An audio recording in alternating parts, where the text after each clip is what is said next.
A pleasant day to each and everyone, especially to you, ma'am. I am Marimar Oclida, and I am going to report now the Chapter 8, which is entitled Laws Regulating Accommodation Establishment on the subject legal aspects in tourism and hospitality. So, before we dig into our topic, here are our learning objectives. First is to identify the laws affecting the accommodation sector. Second is to identify the rights of hotel guests. And third is explain how quality and safety standards are maintained by hotels and similar establishments by meeting minimum requirements of the law. So the nature and descriptions of the business. Business entities engaged in the operation of tourist accommodation establishments may be organized as a single proprietorship, a partnership, or a corporation. First establishments is the hotel. It is a building or premises that provides services and accommodation or lodging of travelers and tourists and the provision of services incidental thereto for a fee. Second is the resort. Resort is any place or places with pleasant environment and atmosphere conducive to comfort, helpful relaxation and rest, offering food, sleeping accommodation, and recreational facilities to the public for a fee or remuneration. Third is tourist inn. It is a lodging establishment catering to transients which does not meet the minimum requirements of an economy hotel. And next is the apartheid. Apartheid is any building or edifice containing several independent and furnished or semi-furnished apartments regularly leased to tourists and travelers for dwelling on a more or less long-term basis in offering basic services to its tenants, similar to hotels. Next is the pension house. It is a private or family-operated tourist boarding house, tourist guest house, or tourist lodging house, employing non-professional domestic helpers, regularly catering to tourists and travelers. And last is the motorist hotel, or what we call as motel. It is any structure with several separate units, primarily located along the highway with individual or common parking space at which motorists may obtain lodging and, in some instances, meals. So, hotels are hereby classified into the following categories, namely, first is the deluxe class, previously known as the 5-star category or also known as 5-star hotel. Second is the first class, previously known as 4-star category. Third is the standard class, previously known as 3-star category. And last is the economy class, previously known as 2-star category. Classifications of hotels is based on a number of criteria such as its location, bedroom facilities and furnishings, front office and reception services, housekeeping standards, food and beverage services, recreational facilities, engineering and maintenance, service and staff, general facilities, and last is the special facilities.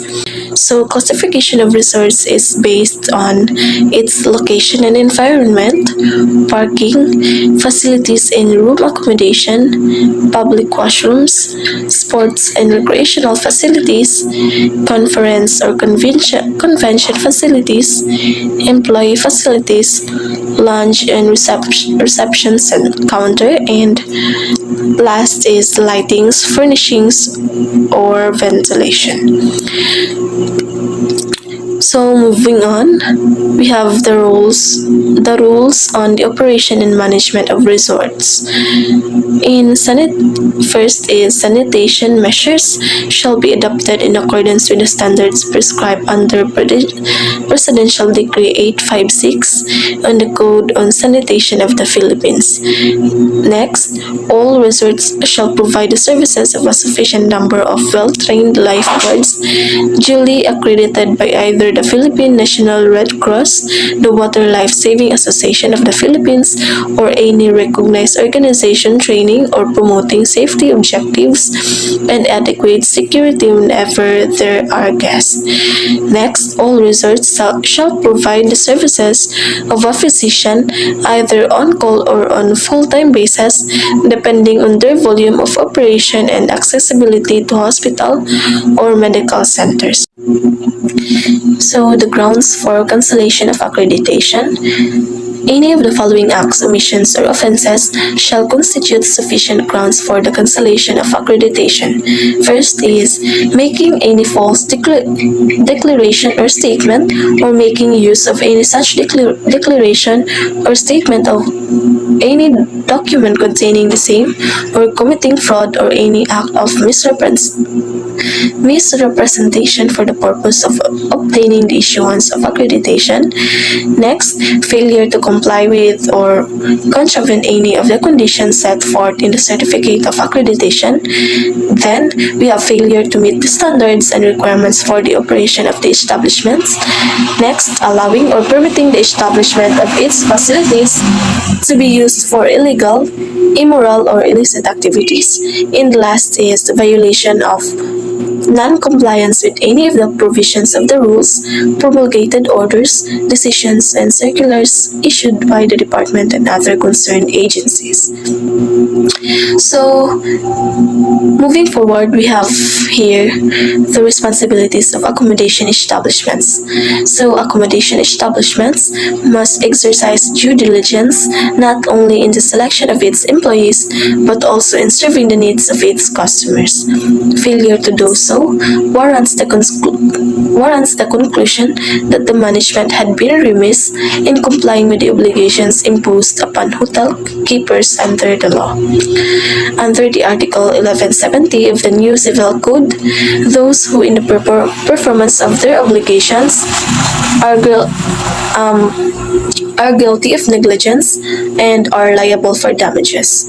As to who shall bear the burden of paying damages, Article 2180, Paragraph 4 of the same code provides that the owners and managers of an establishment or enterprises are likewise responsible for damages caused by their employees in the service of the branches in which the latter are employed or on the occasion of their functions. Thus, if an employee is found negligent, it is presumed that the employer was negligent in selecting and or supervising him, for it is hard for the victim to prove the negligence of such employer. It was held that if an act was consummated through the negligence of the employees of an establishment, both the assisting employees and the owner and operator of the establishments should be solidarily liable pursuant to Article 2193 of the Civil Code.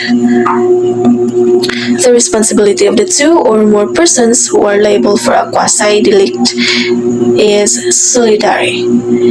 Then we have also the National Building Code of the Philippines. The National Building Code of the Philippines, or the Presidential Decree 1906, February 19, 1977, was adopted in the view of the country's accelerating economic and physical development coupled with urbanization and population growth.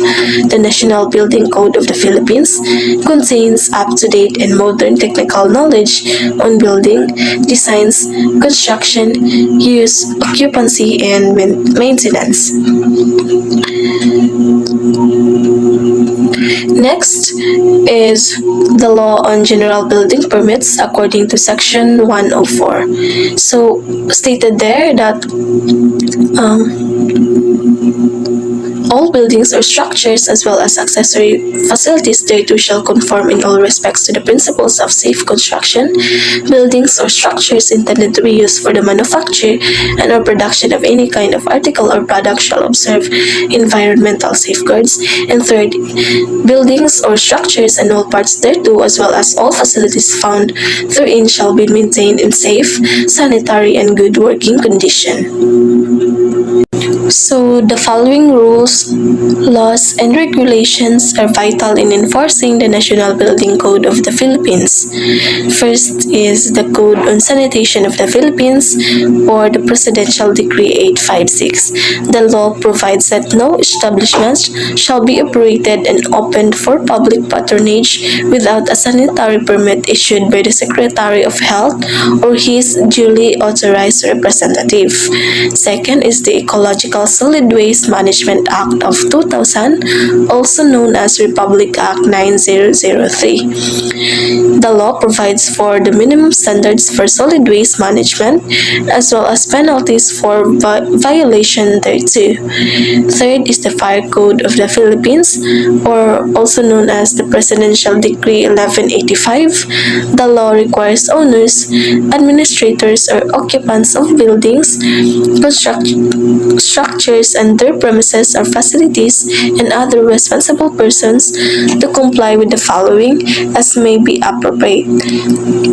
Next is the Philippine Environmental Code, or the Presidential Decree 1152, which states that which provides for the minimum standards for air quality management, water quality management, land use management, natural resources management and conservation, and also waste management.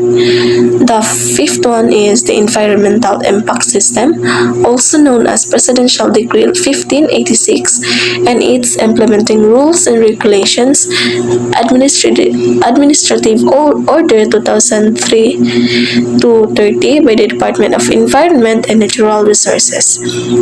Under the law, no person, partnership, or corporation shall undertake or operate any such declared environmentally critical project or area without first securing an environmental compliance certificate issued by the President of the Philippines through the Department of Environment and Natural Resources. So, hotels and resorts, being areas set aside as aesthetic potential tourist spots, are classified as projects located in environmentally critical areas. Next is the rules and regulations to govern the accreditation of hotels, tourist inns, apartments, resorts, pension houses, and other accommodation establishments by Department of Tourism.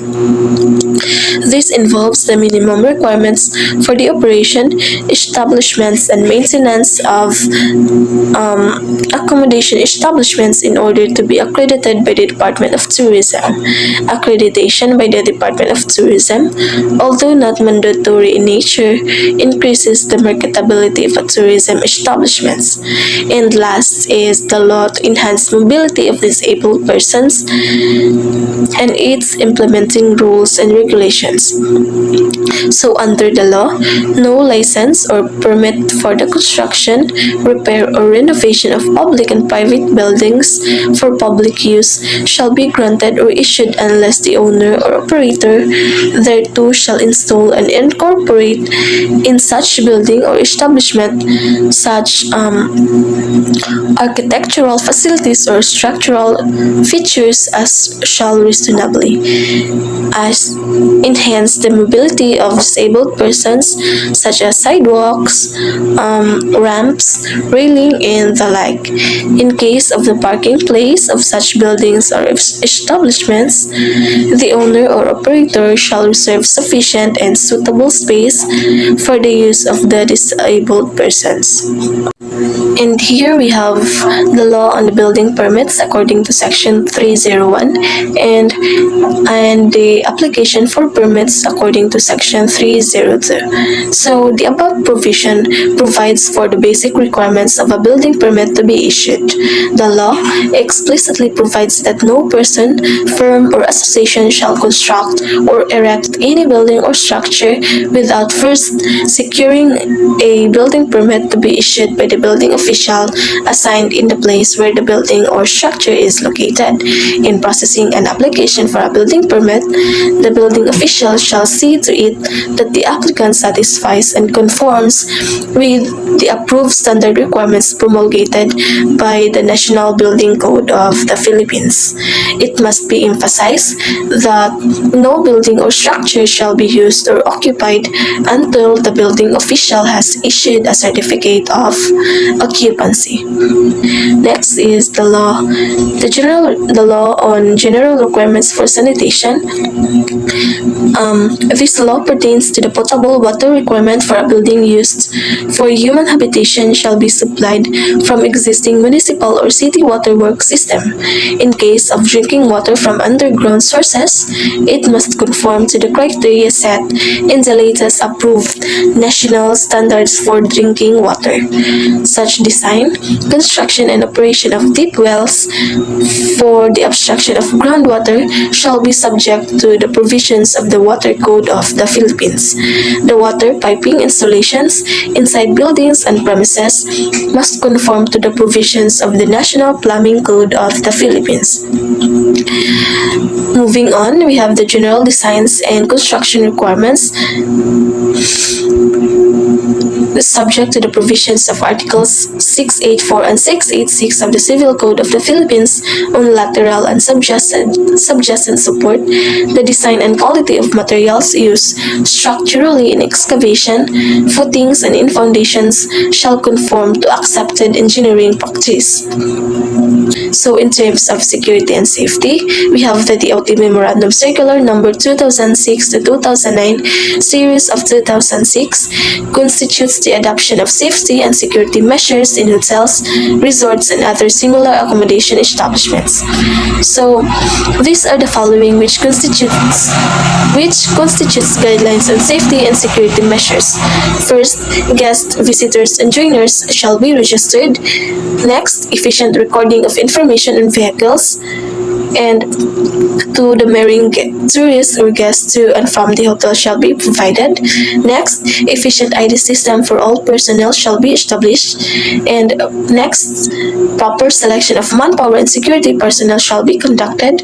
Fifth is the crisis management team whose members have continuous training on hotel security and emergency response, both on man-made and natural disasters, shall be organized. Sixth is the security spotters shall be provided to monitor the movement and other activities of guests, visitors, hotel staff, and loiterers. And then we have all public areas of the establishment shall be provided with an electronic surveillance system fully equipped with modern and high-resolution imaging CCTV gadgets manned by a security officer. Then, we have electronic access control device shall be provided in the elevator for high-rise hotels and other similar accommodation establishments. And next is hotel managers and or security officer shall undergo annual training program on security and emergency procedures in the coordination with